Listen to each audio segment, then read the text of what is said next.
Minister of Uttar Pradesh and former Drug Controller General of India. 1 week, one theme of healthcare. We started from IICB Kolkata. 2 days event was organized in CDRI Lucknow. Honorable Union Minister for Science and Technology and Earth Sciences, Minister of State in PMO, Ministry of Personal Public Grievances and Pension, Department of Atomic Energy. Different dignitaries, invited guests, scientists, technical staff. पहले तो मैं ये कहूंगा कि मुबारकबाद के हकदार है CSIR, ministry of science and technology, Jammu Kashmir सरकार और यहाँ के साइंस टेक्नोलॉजी के मिनिस्टर्स, हमारे विज्ञान प्रौद्योगिकीकरण मंत्री श्री सतीश शर्मा जी, केंद्र सरकार और जम्मू कश्मीर सरकार के सहयोग के साथ, ताउन के साथ मुश्तरका तौर पर ये आज प्रोग्राम मुनक्कद किया गया है।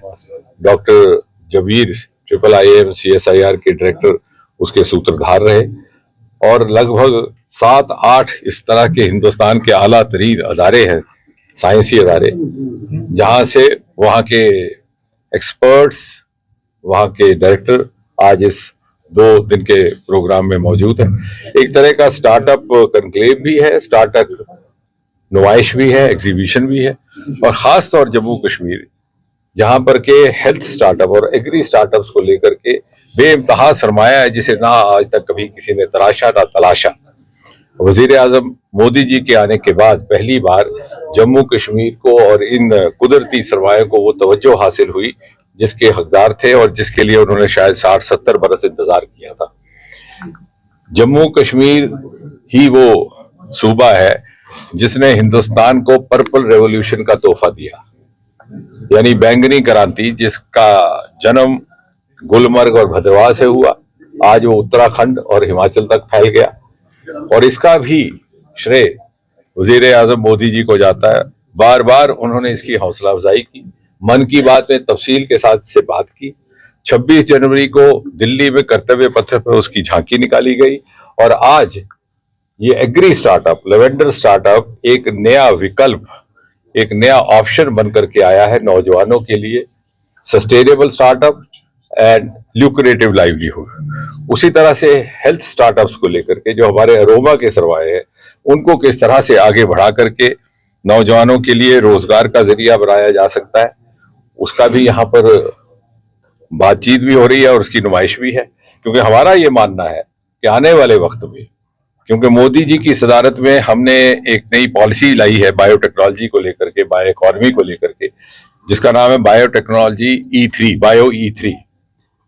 मुराद ये कि biotechnology for economy, for employment, for education, क्योंकि आने वाली जो इंडस्ट्रियल रेवोल्यूशन है दुनिया भर में वो बायो इकोनॉमी ड्रिवन होने वाली है, जिस तरह से कि पिछली रेवोल्यूशन 1990 की दहाई में इंडस्ट्रियल IT ड्रिवन थी। और उसमें जम्मू कश्मीर का अहम रोल रहने वाला है, क्योंकि इसके पास वो कुदरती सरमाए मौजूद है जो हमारी बायो इकोनॉमी में शिरकत भी कर सकते हैं, उसकी वैल्यू एडिशन भी कर सकते हैं।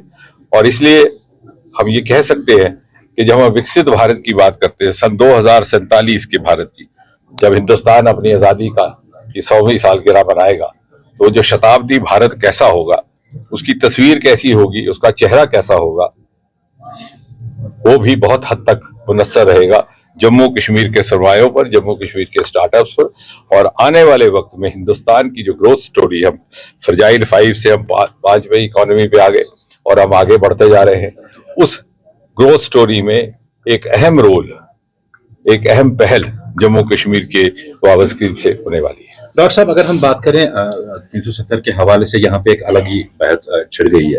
कांग्रेस और नेशनल कॉन्फ्रेंस के दरमियान लगातार ये चल रहा है कि हमारे इसमें नहीं था ये, जबकि मरकज से साफ कर दिया गया था कि उसका पॉसिबल। मुझे लगता है कि जो आम इंसान है कहीं भी, वो जो भी बदलाव लाया गया है मोदी जी की सदारत में, उससे मुतमईन भी है, खुश भी है।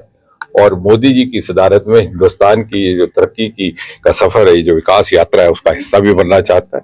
अनेकों मौके जो मोदी जी ने नौजवानों के लिए फराहम किए हैं हिंदुस्तान भर में, कश्मीर का नौजवान भी उससे अपने आप को अलग नहीं रखना चाहता। He does not want to miss the bus. यहाँ का नौजवान बहुत एस्पिरेशनल है और आगे बढ़ना चाहता है।